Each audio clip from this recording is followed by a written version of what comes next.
कुछ दिन पहले अभी थाने की रिपोर्ट है, आप लोग तकरीर सुनिए ये वाला, एक बेटी गैर के साथ भागी। तकरीर सुनिए। बाप कह रहा मेरी टोपी मैं तेरे पैरों में रखता हूँ, बेटी लौट चल। और उस बच्ची ने कहा था तू मेरा क्या लगता है, मुझे पता ही नहीं। माशाअल्लाह। अगर बेटियों रविश ना बदली तो फिर से बाप तुम्हें पालने से ज्यादा मारने पे फख्र करेगा। गलत नहीं कह रहा हूं। अभी जो 1400 साल से जिंदा हो, इसे फातिमा के किरदार ने बचा रखा है। अगर मेरे नबी ने यह न कहा होता मेरी फातिमा मेरे जिगर का टुकड़ा है, तो जितनी बेटियों ने बाप के मुंह पे कालिक पोत दिया है, इतनी बेटियों के बदले में आज बेटियों को कत्ल करना शुरू कर दिया जाता। तकरीर सुन के आप लोग तकरीर सुनिए। बहुत कड़वी बात कह रहा हूं मैं, और याद रखिएगा मैं चापलूसी करने नहीं आया, वीडियो को ज़्यादा रोल के नहीं लेके जाने। Like comment. मैं चाहता हूं क़यामत में जब सनाउल भी आए, ये उलमा भी आए, ये मजमा भी आए, और पूछा जाए सनाउल बता जलसा क्यों किया था, कहे मालिक तेरे महबूब के लिए।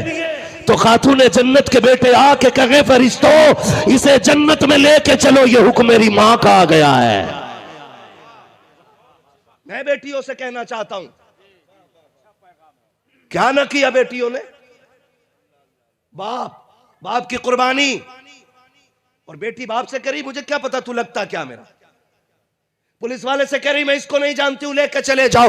बाप की चीख निकल जाती है, सुन मेरी बेटी अगर तुझे याद ना हो तो मैं याद दिला दूं। जब तू माँ के शिकम में आई थी, दुनिया को खुशी हो गई थी, घर में चिराग जलने वाला है। तेरी दादी ने कहा था पोता आएगा तो मीठा तकसीम होगा। तेरे चचा ने यानी कि चचा ने कहा था तेरे के अगर भतीजा आएगा लड्डू बांटूंगा। तेरे तमाम रिश्तेदारों ने नाम सोचे थे, नाम अब्दुल गफ्फार रखेंगे, अब्दुल रहमान रखेंगे। एक के मुंह पे भी फूटा लफ्ज नहीं आया था कि बेटी आएगी तो आयशा कहा जाएगा, बेटी आएगी तो फातिमा कहा जाएगा। तुझे तो कोई आने की तवक्को भी नहीं कर रहा था, किसी को यह पसंद भी ना था कि तू दुनिया में आ जाए। सबने मीठों के ऑर्डर किए, लोगों ने नाम सोच के रखे। जब दर्द ज़हर शुरू हुआ के विलादत की तकलीफ में मां को लेकर के हॉस्पिटल ले जाया गया के रात के 3 बजे फोन आता है कि मुबारक हो बेटी आई है। दादी बिस्तर पे गिर गई, चचा ने कमरा बंद कर लिया। दुकान वालों ने कहा था मीठा लेकर के चले जाओ, सबने कहा नगीचा किए। का ऑर्डर क्यों दिया था, का अगर भतीजा आता तो मीठा बांटते, पोता आता तो मीठा तकसीम करते। अब घर में बेटी आ गई है, अब मीठे की जरूरत नहीं रह गई है। खुदा की कसम सबके चेहरे उतर गए थे। सुन, जब सबने मुंह मोड़ा था, मगर तेरे बाप को पता चला कि मेरे घर में बेटी आ गई है, वो हॉस्पिटल से भागा नहीं था, कदम पीछे नहीं हटाए थे। उसने कहा था डॉक्टर जल्दी करो, मैं अपनी बेटी को देखना चाहता हूँ। खुदा की कसम आज जिसके मुंह पे कालक पोत देती है बेटिया, इस बात की कुर्बानी को जरा देखो तो सही। ये गया था तेरी माँ के पास और तुझे करवट में लेटा देख के इसने अपने बाजू फैला के कहा था मेरे जिगर के टुकड़े को मेरी गोद में दे दो। जब दुनिया तुझसे नफरत कर रही थी तब तेरे बाप ने कहा था लोगों तुम न जाने क्या समझते हो, लेकिन मैं समझ रहा हूँ आज बेटी ही नहीं आई है बल्कि खुदा की रहमत भी आ गई है, मेरे हिस्से की जन्नत भी आ। नारे तकबीर, नारे रिसालत, मसलके आला हजरत, रूहे बिलाली कॉन्फ्रेंस, हजरत अल्लामा मुफ्ती हम्माद साहब तिबला। हाय हाय बहुत अच्छा, बहुत तुम सुभान अल्लाह। मेरी बेटी वाह, अगर कोई मजनू झूठ बोले कि मैं तुझसे सबसे ज्यादा प्यार करता हूँ, वाह, तो एक बार मुड़ के बाप की टूटी हुई जूती की तरफ देखना। हक है, वाह, कि जो 10 साल वो टूटी चप्पल को सिलवा के पहनता रहा ताकि मेरी बेटी के इज्जत और दुपट्टे पे कोई पाबंद ना लगने पाए। वाह, क्या बात, उसकी कुर्बानी याद कर जी। और आज बेटियां कितनी आसानी से कि जी जवान हो गई हूं, इसका बड़ा फायदा उठाया जा रहा है। हम जवान है, अपनी मर्जी के मालिक है, हम जवान है, अपनी मर्जी के मालिक है। तुझसे किसने कह दिया कि तू कलमा भी पढ़े और कदम भी अपनी मर्जी से उठाए? ला इलाहा इल्लल्लाह का मतलब ही यह है कि तुम्हें जमीन पर रहना है तो खुदा की मर्जी से जीना पड़ेगा। यह मतलब ला इलाहा इल्लल्लाह का है। आप कलमा पढ़े और उसके बाद शरीयत में अपनी मनमानी करें। मुझे कुछ भी नहीं, लाखों बेटियों के बारे में खबर मिली कि मुर्तद हो गई, लेकिन मैं कसम खा के कह सकता हूं कि 99% वो बच्चियां थी कि जिन्होंने सिर्फ दुनिया सीखी थी, दीन नहीं सीखा था। जिन्होंने सिर्फ दुनिया सीखी, कोई हाई स्कूल से भाग गई, कोई इंटर से निकल गई, कोई बीए से निकल गई, कोई एमए बीए कर बीएड करते करते बाप की इज्जत को जूतियों तले रोन दिया और उसके बाद कोर्ट के चक्कर काट रही हैं। इसलिए कि वो जो कहता था तेरे लिए मैं आसमान तोड़ के जमीन पे ले आऊंगा, अब उसने कह दिया कि तू मेरे काम की नहीं है। मैं कसम खा के कह सकता हूं, बेटी को जो इज्जत इस्लाम ने दी है वो दुनिया में किसी ने नहीं दी है। हक है जी। 2 मीटर कपड़ा पहनने वाली बेटी कहती है मेरा जिस्म मेरी मर्जी है, कितना छुपाऊं कितना दिखाऊं। और इस्लाम यह कहता है सुन, इज्जत वाली चीज पर्दे में रखी जाती है। पैसा कहां रखते हो? यहां रख के चले जाओ यार। रख सकता है कोई? घर में रखते हो तिजोरी में के घर के चौराहे पे? क्यों? जबकि पैसा चोरी हुआ तो मिल जाएगा, लेकिन इज्जत एक बार चली गई तो फिर मिलने वाली नहीं है, फिर मिलने वाली नहीं। आज मरे जा रहे, आज मरे जा रहे हैं लोग। वो खुदारा रवैये बदलो, अपने तरीके दुरुस्त करो और बेटियों को कनीज़े फातिमा ज़हरा बना लो। हम भी अपनी बच्चियों को तरबियत दें, हम भी अपनी बच्चियों को तालीम दें। याद रखिएगा, बच्चे जो हम कहते हैं उस पे कम अमल करते हैं और जो हम करते हैं उस पे ज्यादा अमल करते हैं। जब मां ने पूरी जिंदगी कुरान नहीं पढ़ा, जब से जहेज में लेके आई अलमारी में रखा है, तो औलाद कुरान पढ़ देगी? खुद बताओ। जब अब्बा भी आज खाएगा तो औलाद हराम से बचेगी? बोलो जोर से जरा। नहीं बचने वाली ना। तो पहले मां बाप को अमल करना पड़ेगा, औलाद खुद ब खुद अमल करने लग जाया करती है। वालिदैन को पहले अमल करना जरूरी है। मैं इसलिए कहना चाहता हूं बेटियों से, खुदारा कोई भी आपको बहलाए, 2 चीजें होती हैं, सोना, पैसा और बेजा शौक। ये लड़कियों को सबसे तेजी से गुमराह करते। मैं पॉइंट टू पॉइंट बात कर रहा हूं, अल्लाह करे समझ में आ जाए। तुम देखना, ये मजनू जो होते हैं ना, ये सारी कमाई पहन के रखते हैं। आप लोग कान में बुंदा होगा, हाथ में चैन होगी, गले में जंजीर होगी, है और कटिंग कुत्ते वाली होगी। कमेंट में आप लोग लिखते जाइए सुभान अल्लाह माशाअल्लाह। कुत्ता कटिंग क्यों बोला मैंने पता है? तकरीर सुनिए। ये सोच रहे हो कि कुत्ता बाल कटवाता है क्या? फिर भी मैंने कुत्ता कटिंग क्यों बोला? कभी देखना आप खुजली वाला कुत्ता,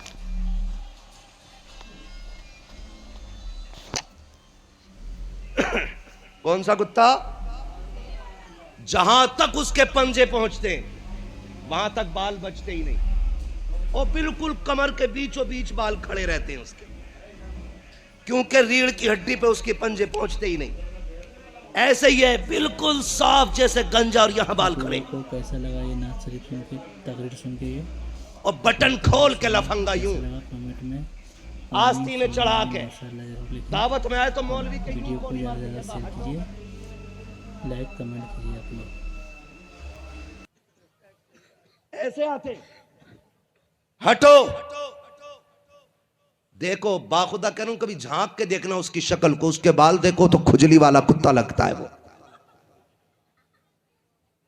और बातें लंबी लंबी। मुंबई से आके तो पैर नीचे रखता ही नहीं। हाँ हजरत, मुंबई से आने के बाद पैर नीचे नहीं जा रहा इसका। आज इस होटल में, कल उस होटल में, आज फिर आई, कल चिकन, फला मटन, ये मटन, और जब पैसे 8 दिन में खत्म ना, कुछ मिलेगा क्या? ये ऐसे से फिर यूं हो गया। और यही मजनूओं की कंडीशन है। मेरी बेटी सोन, सारी दुनिया का सोना एक पल्ले में रखा जाए और फातिमा ज़हरा की कनीज तेरी इज्जत दूसरे पल्ले में रखी जाए तो पूरी दुनिया के सोने चांदी मिलाकर भी तेरी इज्जत का 1% की बराबरी नहीं कर सकते। कैसे किसी मजनू के हवाले इज्जत कर दी तूने? भूल गई तू कि तेरा बाप तुझे देख के कहता था बेटी नहीं रब ने शेर दिया है। तुझे सीने से लगा के बाप कहता था अल्लाह ने मुझे जन्नत का टिकट दे दिया। अगर इसे पता होता कि तू इसकी इज्जत को कदमों तले रोंद जाएगी तो उसी दिन तुझे जहर दे के मार देता। ये तेरे लिए ओवर टाइम ड्यूटी ना करता, रात रात भर जाग करके तेरे पर्दे की वजह से तेरे लिबास के लिए लोगों के धक्के ना खाता। ये तो इसलिए धक्के खाता रहा कि मेरी बेटी गैर के बर्तन धोएगी तो दुनिया क्या कहेगी, दूसरे के घर काम करने के लिए जाएगी तो दुनिया क्या कहेगी। सुन तो सकी, ये गालियां खाता रहा ताकि तेरी इज्जत महफूज रहे, ये लोगों के ताने सुनता रहा ताकि तेरी इज्जत महफूज रखे। और सुन, अब अगर तेरी इस किस्मत के फैसले की बारी आ जाए और तेरा बाप कह दे जा आग में कूद जा तो कूद जाना ताकि बाप की इज्जत दुनिया में महफूज रह सकती है। इसलिए ये तेरी जिम्मेदारी बनती है। वरना सुन, मैं तो समझता हूं ये ईमान की कच्ची औरतें। मैंने रईस उल अत्किया सरकार उवैस मुस्तफा वास्ती, जिन्हें मैं जानता हूं कि हिंदुस्तान में अगर कोई कुतुब है तो वो वैस मुस्तफा की जात है, जिनके बारे में ताजुश शरिया ने मुंबई में कहा था मैं अपने सारे मुरीद वैस मुस्तफा के हवाले कर रहा हूं। मैं उनके कदमों में बैठा, मैंने कहा सरकार हद हो गई है, इंग्लिश वाली भी मुर्तद हो रही है, उर्दू वाली भी मुर्तद हो रही है, दीन सीखने वाली भी मुर्तद हो रही है, हुजूर बचेंगी कैसे बेटियां? उन्होंने आंख बंद की और कहा सिर्फ एक इलाज है। आंख बंद की और खोल के कहा था बस एक इलाज है। मैंने कहा बता मेरे मुर्शिद इजाजत, वो रास्ता क्या है? फरमाया सबके सीनों में इश्क रसूल डाल दिया जाए। सबके सीने में इश्क रसूल डाल दिया जाए। कहा कि ये लोहे की, मसाले की, ईंट की दीवारें उतनी ऊंची नहीं होती जितनी ऊंची इश्क रसूल की दीवारें हुआ करती। आज जरूरत है बेटियों को इश्क रसूल पढ़ाया जाए, आज जरूरत है बेटियों को आशिक रसूल बनाया जाए, आज बेटियों को कनीज़े फातिमा ज़हरा बनाया जाए, तभी बेटियों की इज्जतें महफूज रह सकती हैं। वरना सिर्फ डिग्रियों से इज्जतें बचने वाली, डिग्रियों से इज्जतें बचने वाली, मोबाइल में तो रोज देखते हो, आज ना बनाओगे मोबाइल में वीडियो तो क्या चला जाएगा? आज सामने देख लो। चलूं आगे थोड़ा सा, आओ तो मैं बताऊं बेटी किसे कहते हैं। मदीने का शहर है, बोलो सुभान अल्लाह। मदीने का बाजार है, हुजूर का शहर है, सोने की मार्केट है और एक कनीज़े फातिमा ज़हरा है। एक कनीज़े फातिमा ज़हरा जेवर खरीदने के लिए सोने की दुकान पे आई। बेटियां कान खोल के सुने और बेटे भी मेरी बात सुने। वो बच्ची जेवर खरीदने के लिए जब आई, उसने जब पर्दे से हाथ बाहर निकाला, दुकानदार यहूदी था। बच्ची के हाथ का हुस्न देख के दीवाना हो गया। बच्ची ने अपनी पसंद का सोना लिया। अब वो दुकान का मालिक हाथ देख के दीवाना हुआ, उसने सोना सारा आगे डाल दिया और कहा जितना चाहे जेवर ले ले, तुझे कोई कीमत नहीं देनी पड़ेगी। बच्ची ने कहा क्यों? उसने कहा कि तेरे हुस्न पे मेरा दिल आ गया है, जितना चाहे सोना ले ले, बदले में मेरा दिल खुश कर देना। बच्ची ने इतना सोने को फेंका और इज्जत बचाने के लिए दुकान से निकली। जब इज्जत बचाने के लिए दुकान से निकली तो वो भी पीछे पीछे आ गया। उसने बच्ची का हाथ पकड़ा, लड़की का, और उसने कहा जा कहां रखी है। उसने कहा कि मुझे तेरा सोना नहीं चाहिए। कहा किस लिए? मैंने पूरी दुकान तेरे आगे डाल दी, जितना चाहे सोना लेके चली जा, मैं तुझे रोकने वाला नहीं हूं, लेकिन एक लम्हे के लिए मेरे दिल की खुशी का ख्याल कर ले। बच्ची ने मुंह पे थूक के कहा था, सुन, तेरे सोने में वो ताकत नहीं है जो फातिमा जहरा की कनीजों को खरीद सके। हम एक बार मोहम्मद अरबी के हाथ पे बिक चुके हैं, और जो उनके हाथ पे बिक जाते हैं उसे दुनिया की कोई ताकत नहीं खरीद पाती है। खुदा की कसम, तारीख गवाह है। उसने कहा ऐसे नहीं जा सकती है। हाथ पकड़ के जोर लगाया ताकि दुकान के अंदर ले जा सके। बच्ची ने एक आवाज दी थी, है कोई मोहम्मद अरबी का गुलाम जो अपनी बहन की इज्जत की हिफाजत कर सके?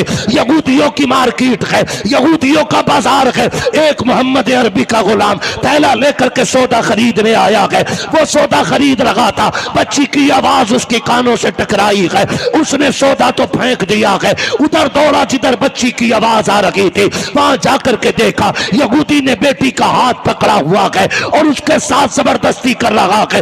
ये नौजवान आगे बढ़ा, इसने तलवार के दस्ते से उसके हाथ पे वार किया, हाथ बेटी का छुटाया, बेटी को कमर के पीछे खड़ा किया और कहा खबरदार, अगर मां ने दूध पिलाया है तो हाथ उठा के दिखा। जो हाथ बेटी की तरफ उठेगा वो कंधों पे सलामत नहीं लगेगा। जब इतनी बात मुस्लिम नौजवान ने कही है, उसने अपनी बरादरी को आवाज दे के कहा था, लोगों आओ देखो तो सही, बाजार भी हमारा है, इलाका भी हमारा है, लोग भी हमारे हैं, लेकिन इसकी हिम्मत तो देखो, ये अकेला तनहा पूरी बिरादरी को चैलेंज कर रहा है। आओ जरा इसकी औकात दिखाई जाए। सारे यहूदी दौड़ आए हैं, सैकड़ों तलवारें एक जवान के सामने निकल आई है। तनहा बहन की इज्जत का रखवाला सैकड़ों के मुकाबले में खड़ा हो जाता है। कहा था बता तो सही क्या कर लेगा? कहा इसकी इज्जत बचाऊंगा। तो कहा था यहूदियों ने, अकेला के अपने आप को तो देख, 100 को कैसे रोक लेगा? उसने कहा अगर बचा ना सका, कम से कम बहन की आबरू पे मर तो सकता हो, ताकि दुनिया जान ले कि गैरत वाले भाई बहनों की इज्जतें लुटवाया नहीं करते, बल्कि जिंदगी के सौदे कर दिया करते हैं। कहा खबरदार, ये मेरी बहन लगती है, इसे हाथ न लगाना। जब इतनी बात इसने कही है, खुदा की कसम, उस जवान ने जब ये बात कही है, यहूदियों ने कहा था ये तो रहने वाली कहां की है, तू रखने वाला कहां का है, इससे तेरा रिश्ता कैसे बना है? उस बेटी ने जब इतनी बात सुनी है, बेटी ने कहा था सुन, कुछ रिश्ते ऐसे होते हैं जिन्हें बाप बनाते हैं, ये वो रिश्ता है जो रसूल पाक ने बना दिया। नारे तकबीर, हाय हाय माशाल्लाह, या रसूल अल्लाह, जिंदाबाद जिंदाबाद जिंदाबाद जिंदाबाद, अल्लाह अकबर, या रसूल अल्लाह, बहुत जिंदाबाद। सुभान थके आप लोग? नहीं थके ना? जरा बोले या रसूल अल्लाह। इतनी जोर से बोलो कि जाने वालों को पता चले जलसा भी हो रहा है। बोले जरा या रसूल अल्लाह। हाँ जी, चलूं आगे। उसने कहा यह रिश्ता वो है जो हुजूर ने बनाया है। एक यहूदी आगे बढ़ा, देखें तेरी जुर्रत। एक यहूदी आगे बढ़ा, जैसी उसने तलवार निकाल के ना बेटी की तरफ हाथ बढ़ाया, पलक झपकी, दीवाने की तलवार उठी और उसका धड़ सर से अलग तड़प रहा था और सर अलग तड़प रहा था।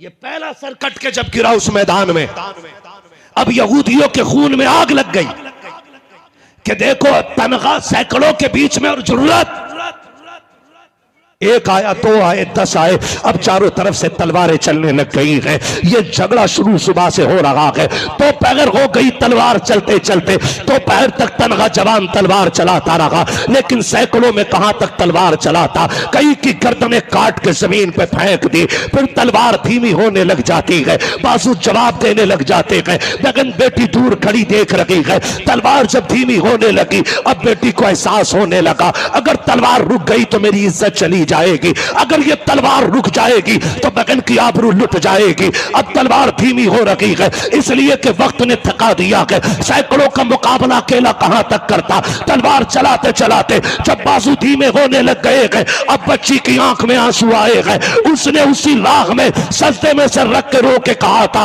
मौला तुझे तेरे महबूब की फातिमा का वास्ता है, आज मेरी इज्जत की हिफाजत फरमा ले। अगर आज मेरी इज्जत रुट गई कयामत तक के लिए दलील बन जाएगी कि नबी के मदीने में उनके कलमा पढ़ने वाली बेटी की इज्जत महफूज नहीं रखी थी। इतना रो करके उसने कहा है, खुदा की कसम तारीख गवाह है। इधर इसने तड़प के कहा है, उधर पीछे से नारे तकबीर की आवाज आ जाती है। जवान ने मुड़ के देखा कि ये आवाज किसकी है। जब मुड़ के देखा तो क्या देखता है, आगे आगे नबी आ रहे हैं, पीछे पीछे मौला अली आ रहे हैं। अल्लाहू अकबर। खंजर चले किसी पे तड़पते हैं हम अमीर, सारे जहां का दर्द हमारे जिगर में है। सारे जहां का दर्द हमारे जिगर में है। उनके लिए रो के तो देखो मदद आती है कि नहीं। और फिर जब देखा शेर खुदा को तो यहूदी फरार हो गए। बेटी की इज्जत भी बच गई। मैं कहना चाहता हूं बेटी, अपनी इज्जत का ख्याल कर। अल्लाह ने जो इज्जत तुझे बख्शी है ना, दुनिया में उसकी कोई कीमत ही नहीं है, कोई कीमत नहीं है। कनीज़े फातिमा ज़हरा बनो, इल्म दीन सीखो, माँ बाप की वफादार बनो, इनसे इतनी वफा करो, इतनी वफा करो कि लोग बेटों से ज्यादा बेटियों के लिए रोने लग जाएं। आपसे भी थोड़ी बात कह दूं, ये तो बेटियों के लिए बात थी।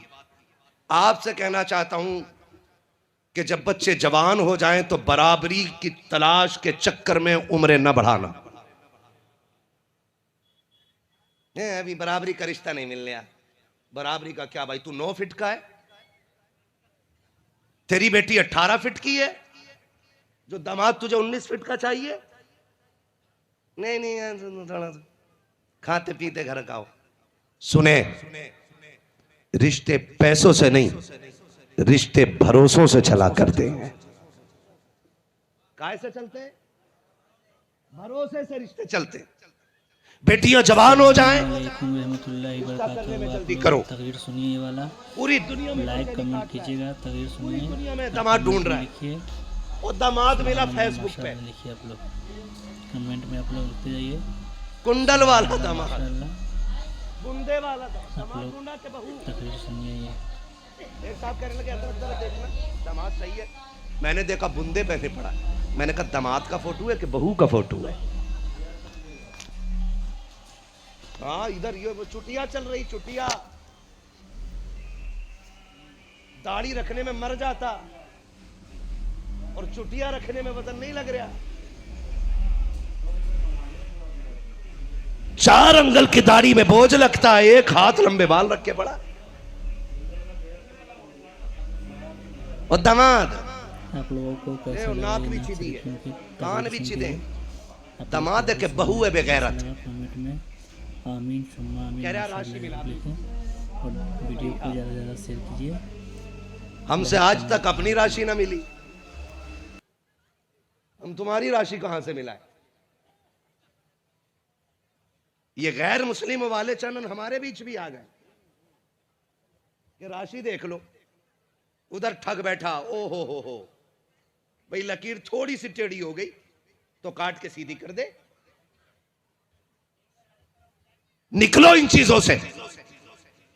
और दामाद फेसबुक और व्हाट्सएप पे तलाश ना कर। अक्सर फेसबुक ये दामाद बेटियों को दुख देते हैं और 2 साल के बाद फिर तावीज मांगते हो। दामाद चाहिए तो फिर तू 5 वक्ता नमाजी हो। क्या करना है? 5 टाइम की नमाज पढ़नी है। कितने टाइम की? जोर से 5 टाइम की। मेरे बच्चे की आवाज बैठ गई सुभान अल्लाह कहते कहते। मैं कहता हूं घर जाना ना बेटे, अम्मी पूछे आवाज का क्या हुआ? कहना अम्मी जब बात हुजूर की हो रही थी ना तो लोग पैसे वाले पैसे दे रहे थे, मैं हुजूर के नाम पे आवाज लुटा के आ गया हूं। कोई तो नजराना दे के आया हूं ना। तवज्जो है सारे लोगों की? चलूं आगे थोड़ा सा, वक्त हो चुका है 2 बजने को। ऐसी जिन्होंने बुलाया वो कहां है? हाँ, कोई नहीं है। मौलवी को बैठाया, उस टाइम पे गया। ये तो हुजूर का बड़ा करम है कि आप मिल गए, वरना वक्त जितनी ठंडी का है ना, आप रहोगे तो इंशाल्लाह जलसा होता ही रहेगा। क्या बात कह रहा था मैं आपसे? दामाद कहां ढूंढना है? मैंने कहा 5 टाइम के नमाजी बन जाओ और मस्जिद में जाया करो। वो जवान ढूंढो जिसकी एक वक्त की नमाज खजाना होती हो, इसलिए कि जो रब का हक अदा कर सकता है वो तेरी बेटी का भी हक अदा कर सकता है, और जो रब का हक अदा नहीं कर सकता है वो तेरी बेटी का भी हक अदा नहीं कर सकता है। अब दामाद कैसा होना चाहिए? तो 90% लड़कों की तो होगी भी नहीं। फिर अब 90% तो जाता ही नहीं मस्जिद में। अगर मस्जिद से दामाद ढूंढने लगो तो फिर सारी नमाजी हो जाएंगे। और दामाद कटो वाला मत देखो, दाढ़ी वाला। कैसा दामाद? ये बेदाढ़ी वाले कतई नहीं बोल रहे हैं कि हमारे खिलाफ बात हो रही है। मौलवी हमें कुआरा मारना चाहता है। आपसे भी कहना चाहता हूं, दामाद दाढ़ी वाला देखो, नेक देखो, इसलिए कि ये जो जिंदगी है ना, मियां बीवी का रिश्ता, ये ऐसा नहीं 2-4 दिन का रिश्ता है। कई दहाइयां, कई दशक लगते हैं इस रिश्ते में, अगर अल्लाह जिंदगी दे तो। अगर ये खुशहाली ना हो तो अलग से किसी अजाब की जरूरत नहीं है। इस रिश्ते में अगर खुशहाली ना हो, अलग से किसी अजाब की जरूरत नहीं है। मुफ्ती मोहम्मद हुसैन संभली फरमाया करते थे, औरत नेक मिल जाए तो जन्नत की चिड़िया है, और अगर औरत गलत मिल जाए तो जहन्नम का कौवा है, अकेले जीना हराम कर देती है। ऐसी होनी चाहिए औरत? डर के बोल रहे हो? ऐसी होनी चाहिए। हाँ, जो ज्यादा जोर से बोला अल्लाह इसे जरूर नेक बीवी देना। गौर से सुनो मेरे भाई, रिश्ते देखने जाया करो तो अभी अल्लामा गुलाम जिलानी अजहरी ने कहा था कि डिग्री ना देखो। अगर रिश्ते देखने जाया करो तो ये पूछवाया करो नमाज कितने वक्त की पढ़ती है। उसके होठों की सुर्खी से ज्यादा जरूरी है ये देखो कि उसके मुंह से तिलावत कुरान की खुशबू आती है कि नहीं। उसके गालों की चमक से ज्यादा जरूरी है कि उसके माथे पे सजदों की चमक है कि नहीं। समझ रहे मेरी बात? ये तलाश करो, फिर तुम्हें किसी डोरी की जरूरत नहीं। कदम उसके आएंगे, करम मदीने वाले मुस्तफा का आना शुरू हो जाएगा। बच्चियों को नेक बनाओ, बच्चियों को नेक बनाओ। हम रिश्ते देखने जाते हैं, कहते हैं क्या पढ़ा है, तो गरीब कहता मेरी बेटी ने कुरान पढ़ा है।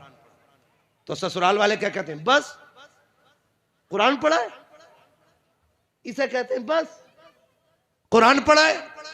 मैं कहता हूं बेटों को कुरान पढ़ाते हो पढ़ाओ, बेटों को आलिम बनाओ, हाफिज बनाओ, लेकिन बेटियों को कुरान जरूर पढ़ाया करो। आपका महबूब इदारा जहां पे हमारा कयाम था, क्या नाम इस इदारे का? जामिया कादरिया। वो 10 मिनट में होने वाली बात नहीं है ना। अल्लाह सलामत रखे। फरमाइश लोग लेके आते,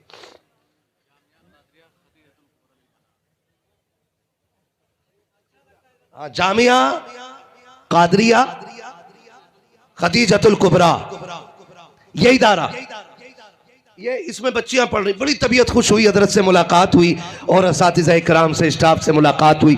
बड़े अच्छे अखलाक के मालिक हैं, बड़े नेक लोग हैं, तबीयत खुश होगी। मैं आपको बताना चाहता हूँ, सिर्फ बेटों को कुरान पढ़ाते हो। मैंने भी कुरान पढ़ा, इन्होंने भी पढ़ा, इन्होंने भी पढ़ा, इन्होंने भी पढ़ा, सबने कुरान पढ़ा है। गारंटी के साथ कहता हूँ, पहली बात तो फुर्सत नहीं मिलती है पढ़ने की। बिजनेस में लग जाए, काम में लग जाए, फुर्सत नहीं मिलती। अगर मिलती है तो बाई से बरकत पढ़ के, जहां तक पढ़ा पढ़ के छोड़ दिया जाता है। मगर मैं कहना चाहता हूँ बेटियों को कुरान जरूर पढ़ाया जाए, इसलिए कि अगर तुम मर जाओगे कब्रिस्तान में होगे, बेटियां हिंदुस्तान के अंदर होंगी, अगर इनकी उम्र 70 साल भी हो जाएगी, लेकिन जब भी ये कुरान लेकर के बैठेंगी और आखिरी आयत की तिलावत हो रही होगी, आखिर में कहेंगी सदक़ल्लाहु मौलाना अज़ीम। ये कहते कहते ख्याल आएगा ये वही कुरान है जो बाप ने मुझे पढ़ाया था, यही वो कुरान है जिसकी फीस बाप ने अदा की थी। खुदा की कसम, बेटियां 70 साल की भी हो जाएं, जब भी कुरान पढ़ेंगी हाथ उठा करके मरने वाले बाप के लिए दुआएं जरूर करेंगी, इसलिए कि बेटियां जब तक जिंदा रहती है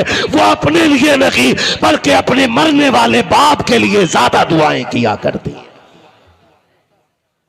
लेकिन हम बेटियों ही को नहीं पढ़ाते। बेटों को पढ़ा लेगा क्या, इसे MBBS करा लो, क्यों? बुढ़ापे का सहारा बनेगा। बुढ़ापे में ऐसी लठियां मारता अब्बा के कि रही बची कमर भी तोड़ देता। और बेटी को क्यों नहीं पढ़ाते? हम नहीं देंगे 1000 रुपए महीना फीस, हम नहीं देंगे 1500 रुपए महीना फीस। बीवी कहती क्यों नहीं दे रहे? कि बेटी तो पराया धन है, इसको पढ़ के पराए घर चले जाना, इसे पढ़ा के क्या फायदा। मैंने कहा सुन, अगर बेटे बुढ़ापे का सहारा होते हैं तो बेटियां आखिरत का सहारा होती हैं। काय का सहारा होती है? आखिरत का सहारा होती हैं। बेटे बुढ़ापे में लाठी बन के आते हैं, बेटियां आखिरत में जन्नत का टिकट बन के नजर आएंगी। इसलिए बेटों पे 10 लाख लगाने वालों, 1,00,000 2 लाख बेटियों पे भी लगा लिया करो, इन्हें भी पढ़ा लिया करो। बेटे पढ़ जाते हैं तो लोग कहते हैं अपनी मेहनत से बनाए, लेकिन जब बेटियां पढ़ जाती हैं तो लोग कहते हैं ये किस बाप की शहजादी है कि जब से आई है घर में कनीज़े फातिमा ज़हरा बन के नजर आ रही है। इसलिए बेटियों को आप जरूर पढ़ाइए, पढ़ाएंगे इंशाअल्लाह। फरमाया गया लक़द कान लकुम फ़ी रसूलिल्लाहि उस्वतुन हसना, मेरे महबूब की ज़िंदगी आपके लिए बेहतरीन नमूना है। बेटियों से कहूँगा आप अपनी एक तंजीम रखिएगा। आपको पता चले किसी बेटी का कदम बहक गया है तो बेटियाँ जाके उससे बात करें, 3 बेटियाँ उसको सिखाएं, उसे बताएं बेटी की जिम्मेदारी क्या होती है, बाप क्या होता है। खुदा की कसम अगर बेटियाँ इतनी एक्टिव हो जाएंगी ना तो फिर किसी बाप की बेटी किसी गैर के बिस्तर पे जाकर के नहीं लेटेगी, बल्कि जितना काम मर्द कर रहे हैं उससे कहीं ज्यादा काम हमारी कौम की बेटियां कर सकती हैं। कर सकती हैं कि नहीं भाई? कर सकती है। इसलिए बेटियों को भी एक्टिव होना पड़ेगा, इसलिए कि बात अब हमारे ईमान पे आ गई है। और आपसे गुजारिश है कि आप आसान कर दें शादियां, ताकि बेटियां ज्यादा से ज्यादा शादीशुदा हो सके। महंगी शादियों का तमाशा बंद करें, जितना सस्ता हो सके निकाह उतना सस्ता करें, ताकि बेटियां ये कह सकें शुक्र है कि रब ने हमें हुजूर की उम्मत में पैदा फरमाया है। करेंगे इंशाअल्लाह, करेंगे इंशाअल्लाह। खुदा सलामत रखे, शादी आसान करें। कितने लोग कोशिश करेंगे इंशाअल्लाह आसान करने की? अच्छा, कोई जवान ऐसा है जो ये वादा करे कि मैं जहेज की डिमांड नहीं करूंगा, डिमांड नहीं करूंगा, ना लेने वाली बात नहीं कर रहा हूं मैं, डिमांड मांग के नहीं लूंगा। बहुत कम लोग हैं।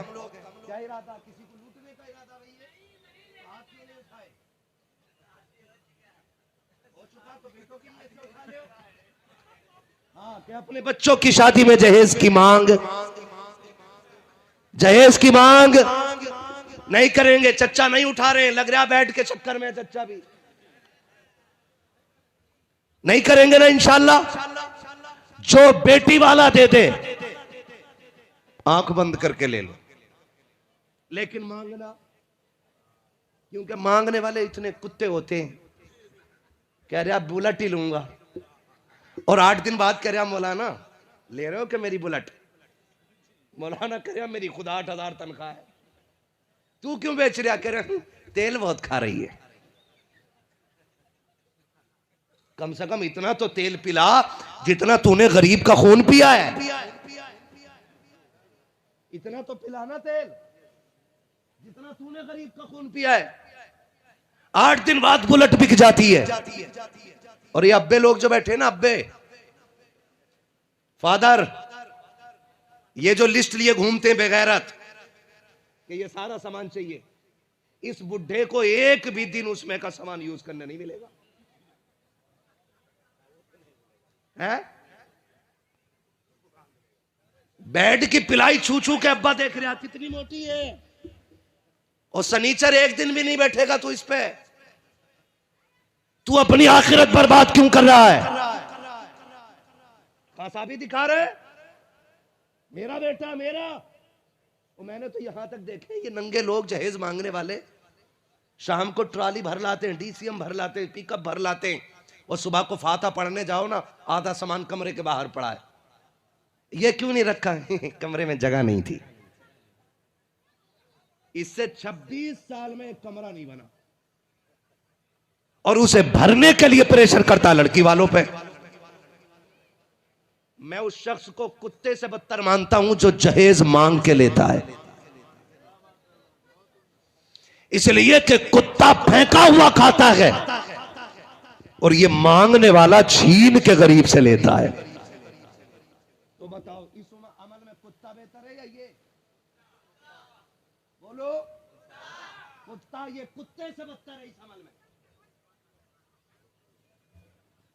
कुत्ता 8 दिन के भूखा भी होगा ना, आप खाते रहिएगा, आपके बर्तन में मुंह नहीं डालेगा। आप जो दे दोगे कुत्ता वही खाएगा। लेकिन ये तो किडनी बिकवा देता है, जमीन बिकवा देता, बाप की हवेली बिकवा देता है। सुन, जिसने बेटी दे दी उसने सब कुछ दे दिया है। अच्छा खुद एक बात बताओ, 10 लाख मांग के लिए तुमने लिए? नहीं ना, फर्ज कर लो मांग लिए। फर्ज कर लिया कि हमने मांग लिए। मर्द भूल जाता बातें, औरत नहीं भूलती है। तुमने 10 लाख मांग के लिए, उसके बाप ने कैसे दिए थे उसे पता है, और जब यहां आ जाती है ना फिर पूरे घर को कुत्ता बना देती है। फिर ससुर कह रहा तावीज दे दो, अब्बा नहीं कह रही। उससे पूछो अब्बा क्यों नहीं कह रही, वो कहेगी ये डाकू है कि अब्बा है? अब्बा तो वो था जिसने किडनी बेच के मुझे खुश किया है, जिसने मेरे बाप की किडनी बिकवा दी, इसको बाप कैसे कहूं? अगर चाहते हो बगुआ कह के आवाज दे तो किरदार वो लेके आओ जो नबी के उमर का किरदार था।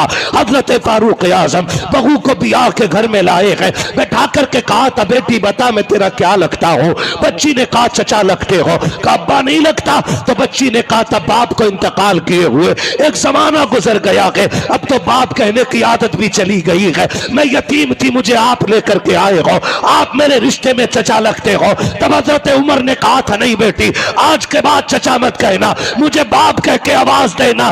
चचा किस लिए? कहा सुन, जब तू बाप कहेगी तुझे बाप का सुख मिल जाएगा, मुझे बेटी वाला प्यार नजर आ जाए।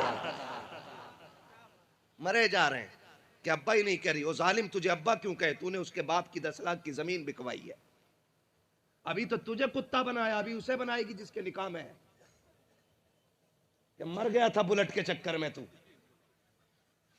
ऐसी फटफटिया बना देगी वो आदमी की कि कोई मियां, कोई दरगाह, कोई तावीज, कोई चादर, कोई भगोना, कोई पतीला, कोई खत्म, कोई बिरयानी तेरी जिंदगी में खुशहाली नहीं ला सकता है। समझ रहे हो मेरी बात? अगर चाहते हो घर अच्छे रहें, तंग दस्त बच्चियों को इज्जत दे दो, पूरी जिंदगी तुम्हारी इज्जत की हिफाजत करती रहेंगी। पूरी जिंदगी किसी के बाप को निभा लो, वो तुम्हारे बाप को निभाती रहेगी। ताली एक हाथ से नहीं, कितने हाथों से बजती है? बजा के ना दिखाओ। किससे बजती है? दोनों हाथों से। ये रिश्ता मोहब्बत कुछ इस तरह निभाओ, कुछ हम कदम बढ़ाएं, कुछ तुम कदम बढ़ाओ। नौजवानों, हुजूर के तरीके को अपनाओ, हुजूर के किरदार को अपनाओ, घर जन्नत बनते नजर आएंगे। तलाक की जो इस्तिलाह आम हो गई है ना, हर 80 के ऊपर आने वाला फतवा तलाक का होता है, निकाह का होता है, तलाक का होता है। इसकी वजह यह है, इसकी सबसे बड़ी वजह यह है हमने हुजूर का तरीका छोड़ दिया है। और डॉक्टर इकबाल ने कहा था तरीके मुस्तफ़ा को छोड़ ना गए वजह बर्बादी, इसी से कौम दुनिया में हुई बेइक़्तिदार। अपनी हमें करनी है शहंशाह बता की रजा जोई, वो अपने हो गए तो रहमत। अस्सलामुअलैकुम रहमतुल्लाहि वबरकातुहू। आप लोग तकरीर सुनिए, ये वाला लाइक कमेंट कीजिएगा, तकरीर सुनिए और कमेंट में लिखिए सुभान अल्लाह माशाअल्लाह लिखिए आप लोग, कमेंट में आप लोग लिखते जाइए सुभान अल्लाह माशाअल्लाह। आप लोग तकरीर सुनिए ये।